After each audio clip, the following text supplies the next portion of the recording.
ቢስሚላሂ ሂማይ ወበሂሚናሂል ይላል ቁርአን መጽሐፍ ላይ። ስለዚህ ሙስሊሞች ይሄ ትርጉሙ ምንድነው? ሃይማኖት ለነካ ምናምን አይደለም። በዚህ በላይ ሃይማኖት መንካት አለ እንዴ?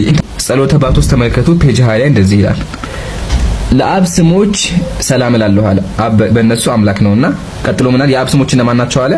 አልፋኢል ኡርናኤል። ስሙ እንደዚህ ነው። ይሄ ምንድነው? ክርስቲያን ወገኖችን ያወዛገውኛል።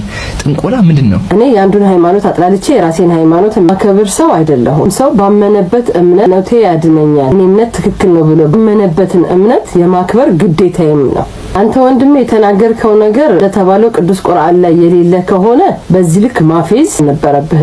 ተኛውም ወንድሜ ደግሞ የለም ብለህ ማስረዳት ሲገባክ እላፊ ቃል በመሰለኝና በደሳለኝ ተመርኩዘ እንዲናችሁ እንዴ ብለህ ደግሞ እላፊ ገብተህ እንቆላ ምናም ብለህ ክርስትና እምነትን ደግሞ መናገር የለብህም። እኔ ለእስልምና እምነት ያለኝን ክብር ወዳጆቼ ታውቃላችሁ፣ በጣም ነው ማከብራችሁ። ተገቢ ነው ብዬ አልልም። አንደኛ ወቅቱ የጾም ወቅት ነው። ጾማችን ደግሞ ይሄን አይፈቅድም።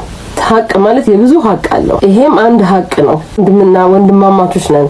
ሁሉም ሰው የራሱን የሆነ ሀቅ ሊያከብርለት ሊከባበርለት ግድ ይላል። ያስከው የጸሎት መጽሐፍ ነው። የተዘረዘሩት ስሞች ደግሞ የጌታ ስሞች አንተ እንደዘረዘርካቸው ኤልፋኤል፣ ኤዳኤል በዕብራይስጥ አምላክ እንደማለት ነው። የጌታ ስሞች ናቸው። የሚመሰገንበት ክብሩ የሚገለጽበት ነው። ኤል ያለበት በሙሉ አምላክ ነው። ቅዱስ ሚካኤል፣ ቅዱስ ገብርኤል እያልን እንጠራቸው የጌታ ስም ነው። በሌላ መንገድ እንዳታዩት አስረዳኝ ብለህ ላልከውም ነው። ከምንም በላይ ግን እኔ አንተን ሃይማኖት ሳከብር አንተ ምንን ሃይማኖት ማክበር አለብህ። በምድር ባለንበት ድረስ ግን ባመንበት ነገር መልካም ስራን ደግ ስራን እየሰራን የነፍስ ዋጋችንን ነው መሸመት ያለብን ብዬ አስባለሁ። አንተን የለም ብለህ ያልከው ደግሞ ፊዝ ካልሆነ መረጃ ከሆነ የምትፈልገው ጉግል ማድረግ ትችላለህ። መረጃ የምትፈልግ ከሆነ ለፊዝ ካልመጣ ለፊዝ ግን መምጣት የለብህም። ማንንም በላይ ጥፋቱ ያለው አንተ ጋር ነው ማለት ነው። ምክንያቱም ክርስትና ይሄን አያስተምርምና። ሁላችንም የጾም ወቅት ነው። ልቦና ይስጠ